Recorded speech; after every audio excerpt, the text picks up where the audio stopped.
what happened at the Swamp?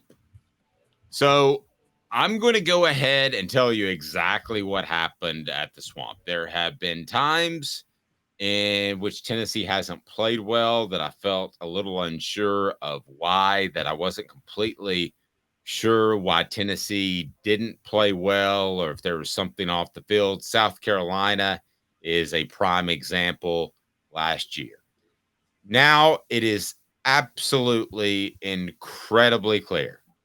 And some of you are already on the Nico bandwagon. Some of you are holding fast to the Joe bandwagon. And listen to what I'm about to say, because I'm not going to blast Joe Milton at all. I don't think it is 100% his fault. But what's wrong with the Vols? Okay. Here's what happened even as far back as last year against South Carolina. Although this isn't the reason they lost the game. That was the Jeremy Banks off-field issue. Teams began at that point playing back against Tennessee. They didn't want to get beat with the deep ball. They didn't want to get embarrassed 60 something to 17. They were over that. Clemson did it. That's why so many passes were open underneath. So that's the evolution of defending Josh Heupel's system. Comment now. Go ahead and click that like and subscribe button, and we'll get right to you.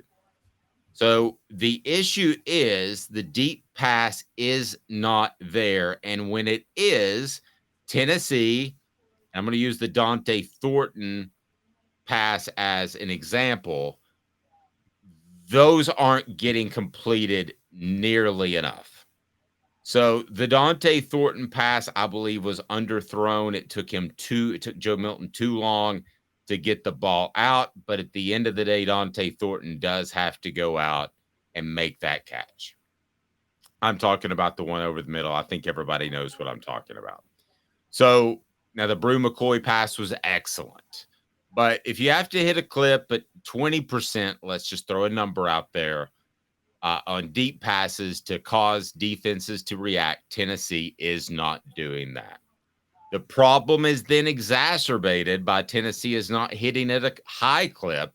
I'm talking 60 to 70% underneath, which is exactly what teams are trying to force Tennessee to do. Does Joe Milton throw a heavy ball? Has he been accurate? Yes. Should Tennessee's players have caught a lot of those passes, especially going back to the Austin P game? Absolutely. This is not all on Joe Milton. So they're not hitting a high enough percentage on the deep balls, which teams are taking away. And then they're not hitting a high enough percentage on the short to intermediate passes to make teams roll up. That's not an absolute. I'm not saying they're missing every one, but that's where Tennessee is. Tennessee's defense isn't designed to hold up, nor is any defense, for long periods of time. Tennessee's defense is designed to attack. Tennessee's defense knows that they're going to make mistakes with their multiple looks. And the idea is you flip the field with a turnover or a big sack that ends a drive, and you get the ball back with a short field. I'm telling you exactly what is wrong with Tennessee encapsulated in one segment. And we're going to get Caleb's take, and we're also going to go take a look at the blame pie, which will tie into this. So Tennessee's defense was out of sorts, no question about it. On Saturday, took bad angles, missed tackles. But again, they are not asked to be fundamentally sound, like, let's say, a Georgia defense throughout that wants to complement its offense who has the ball for a long time. So that's the 20,000-foot view of what's wrong with Tennessee and why things didn't go well at the Swamp. It's also why they had a players' meeting. It is also what happened against Austin P and why they didn't score 60 against a very bad opponent. That is where Tennessee is right now. How do you remedy that? No. It is absolutely not a quarterback switch. And somebody has already talked about the officials, and we can get into that. But if Tennessee has a higher percentage of both those deep and underneath passes, we're not having that discussion. So officials did have a horrible game, I thought, that went against Tennessee.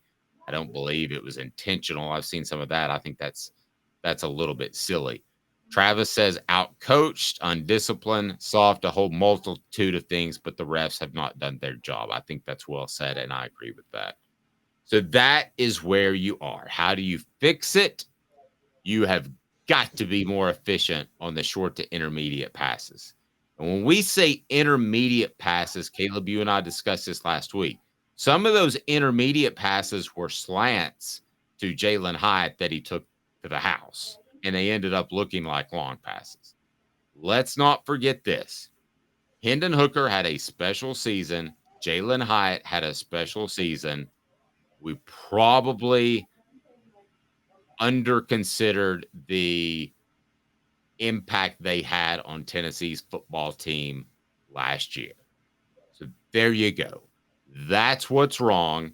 Tennessee has to have a higher percentage, much higher percentage of passes first underneath to make teams roll up a little bit, and then the deep pass will come open. That is it. That is the problem. If you want to blame the receivers or you want to blame Joe Milton for drop passes or inaccurate throws, respectively, go for it. I'll let you play that game. I've talked to several former players and people within Tennessee's program, and you get both answers. So, Caleb, that's it. That's what's wrong with Tennessee's football team. Can it get fixed? I believe so. But we're going to see in the upcoming weeks if it does get fixed, because if it keeps going this route, you're talking about an 8-win team as opposed to still potentially, if everything were to click, a 10-win team, which doesn't sound possible on the Monday after a Florida loss, but it still is. This team has shown great bounce back ability. I think they'll do the same.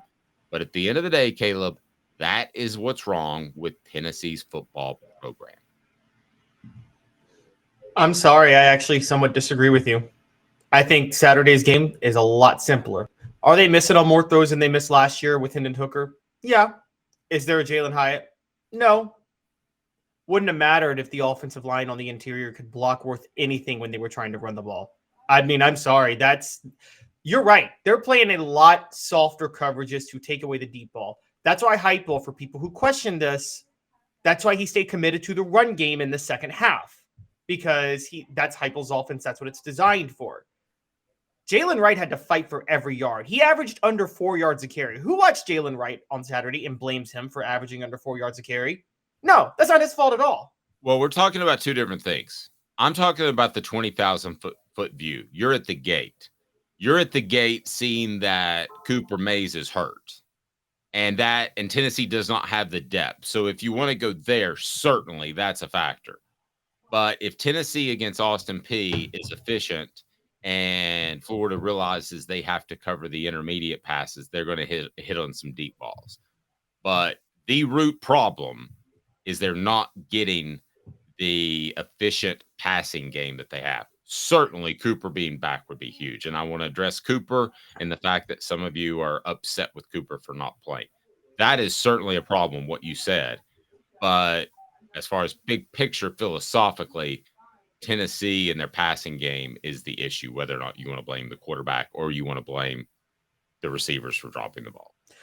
So the Austin Peay game, I do think, altered how Florida was going to play. You're right. If Tennessee hits on the intermediate routes of the Austin Peay game, Florida probably plays up and allows some of those deep passes. By the way, Florida, the deep shots were there. I mean, the first drive, Tennessee hit, wasn't it Squirrel White on that first deep shot that set up the touchdown pass to Ramel Keaton? Yes. I believe it was. Yeah, so it was there. There was one to Dante Thornton that Thornton should have made. There was another one Dante Thornton did catch, to his credit. And then there was the touchdown pass to Brew McCoy. The deep shots were there. I think that, so I agree. There are too many issues when they're throwing over the middle right now. Joe Milton doesn't have enough touch on the ball. Brew McCoy should have caught one of those passes over the middle on a key third down. And Joe Milton also, I'm just going to say this, doesn't have the best command of the offense, hence the delay of game penalties. Also doesn't have the best pocket presence. There are clear instances where Joe Milton, it's very obvious he's not as good as Hendon Hooker. Now, you can still win with Joe Milton and the rest of the team around him. But part of this is if they're going to take away the deep shots, Heupel's offense depends heavily on being able to run the ball. I mean, heavily.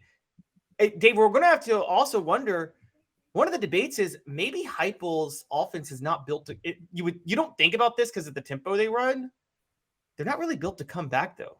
No, but again, this goes back to the intrinsic problem that Tennessee has. Josh Heupel is not calling the same plays, whoever is calling the plays, and I believe it is Heupel. It's not Joey Halsley in his first season. I mean, come on. We had that discussion with somebody over the weekend. He is not calling the same aggressive plays because of what he is seeing. So the same, but again, that goes to the core of you're not hitting a high enough clip of those downfield passes because you can't, because people are rolling back, and then you're not hitting the underneath passes in order to make them pay. So let's get to the blame pie right now, as we haven't had this out there before. But if you want to go ahead and get to the blame pie and run down the percentages of Vols that are most responsible for a Tennessee loss at Florida, let me hear it right now. All right, so I'm going to go 5% receivers. I'm not going to go too much receivers. I think a lot of the plays they did make were a little more on Milton, I'm going to be honest, than them. But there were a couple of drops that they shouldn't have had. Dante Thornton play and the Brew McCoy drop. So those two, I think, is enough to say 5% for the receivers. Right after that, I'm going to go 10% for Elijah Herring. I want to be fair to Elijah Herring. He wasn't ready for that middle linebacker spot. Now, I don't know if he's not athletic enough, or if he wasn't ready. But a lot of those bad angles you saw Tennessee take on defense was because Elijah Herring was out of position. I got edge rushers at 20%. I get your point, Dave, about what the defense is designed for, but this Florida offense was made for Tyler Barron, James Pierce, and Roman Harrison to combine for 12 sacks, 10 tackles for a loss, or 20 tackles for a loss, some insane stat line. They didn't show up. I mean, we have to be honest. Tyler Barron didn't show up at all in this game. Now, we got held on a play. Now, the other guys are on scholarship, too. You have to give Florida credit for outflanking Tennessee. There were some misdirection plays. They played Tennessee horizontally, which did not play against their strengths. But, again, that's going to happen from game to game. So, no, they didn't play great. They took bad angles, and it caused missed tackles. Okay, so what else before we get to our torchbearers? And that's going to be tough to find. Yeah, and then top two, Joe Milton at 30%.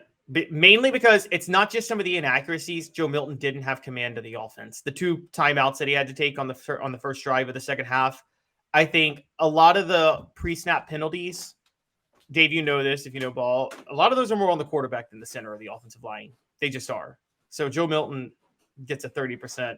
But the worst is the interior offensive line, and it was Cooper Mays being out. Interior offensive line was 30%.